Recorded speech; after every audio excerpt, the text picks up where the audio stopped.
Hey everyone, welcome back to the Beehive with yours truly, B.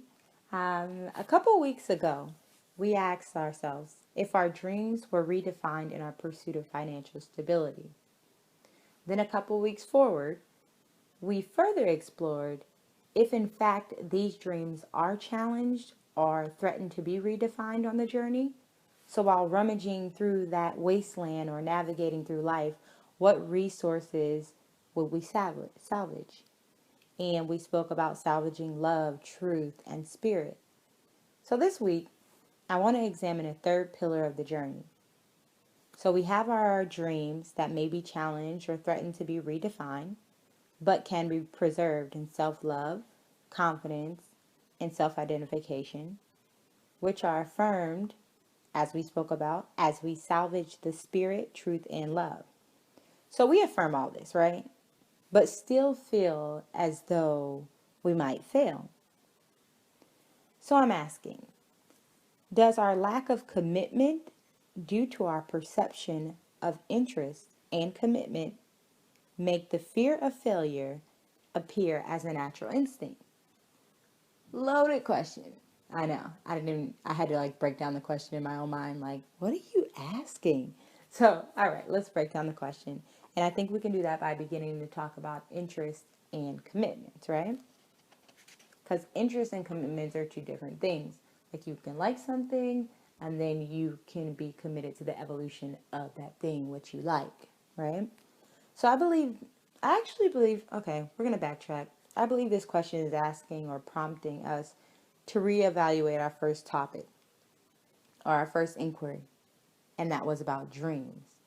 Are our dreams? So that's you taking possession of something that is of interest to you. You see, I'm beginning to understand the saying, the more things change, the more they stay the same. Because I believe there is some familiarity when you move forward, because it always brings you back to the foundation, which transcends time by existing at every time interval. So let's go back. So we said we have dreams. We say that they are our dreams. I believe it. So are we interested or committed to these dreams? I think that's where we'll begin. Are we interested or committed to these dreams? So let's go ahead and define these two words. So we have commitment.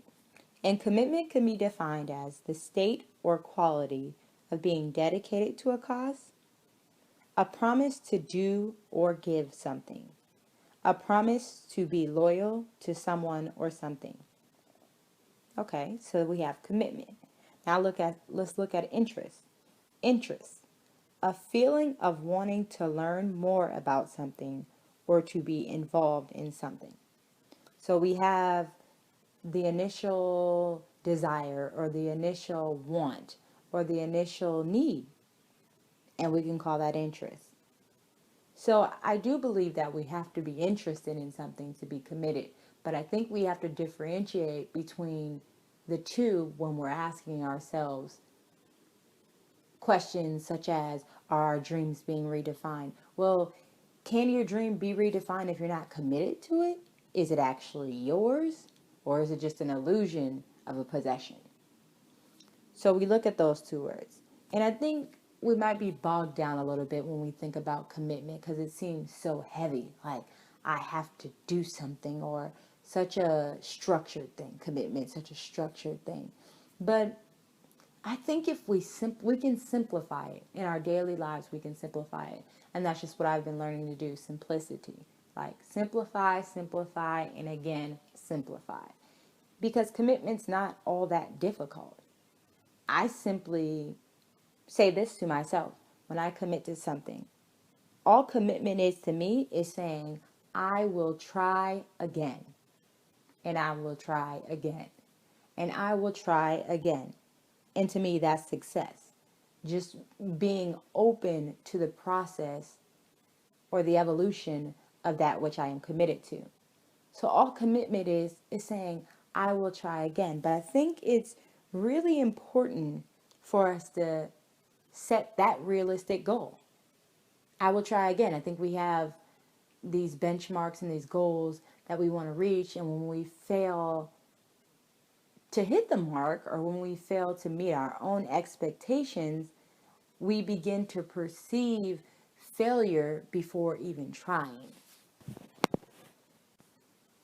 And I think it's very problematic, because if you don't differentiate between what you're interested in, what you're committed to, then I can see why your perception or the fear of failure exists daily, because there's no line, or there's no separation of I like this, and I I want to be a part of this journey, or I want to evolve in this, or I am open to the evolution of something, or simply I will try again.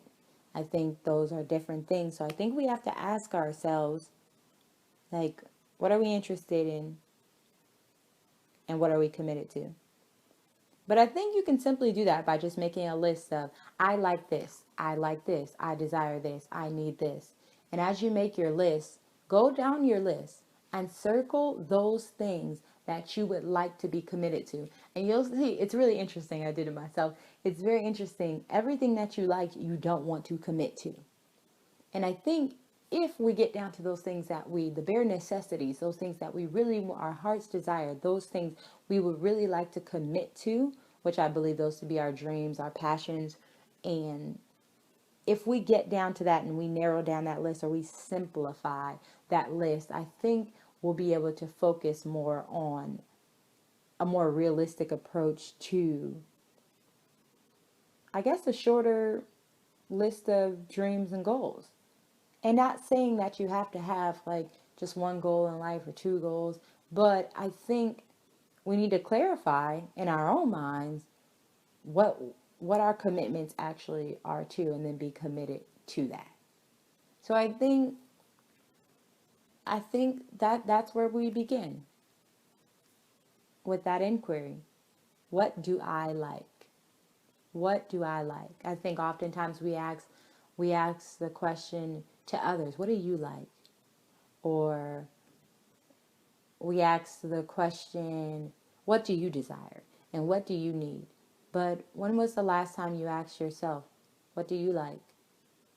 What do you need? What do you desire? I believe that the fear of failure may appear as a natural instinct, because we know things aren't always what they seem, right? So the fear of failure appearing as a natural instinct could be due to our lack of commitment, or our perception of interest and commitment. So let's look at our lack. What is our lack of commitment, right? Why why do we fear commitment, or why do we not choose commitment? Or what's going on in our minds when we're thinking about things that we like and commitment, right? I think that's what we ask ourselves. So you have your interest, and I think it's easy to be interested in something, because you're articulating something. Like, if I see a nice bag, I like that bag. That doesn't mean I'm committed to buying the bag, right? Because a commitment to buying the bag would actually go deeper into another topic of finances. And then I have to look at financial responsibility, and am I spending wisely? And you have to ask yourself, it takes you down a journey of inquiry. And is it that we do not want to go down that road and ask ourselves those questions and be open to the evolution and the realization of those things? Is it just easier to say I like something? I think it is easier to say I like something, but I think it's twice defeating to just say you like something and not be committed to it.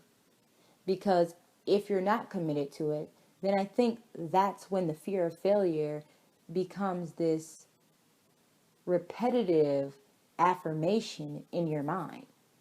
So you're saying, I probably will fail, or I might fail, or it looks like I'll fail, so I'm probably going to fail. And if you're saying that to yourself, you're failing yourself first. So what's the use of trying if you've already failed yourself?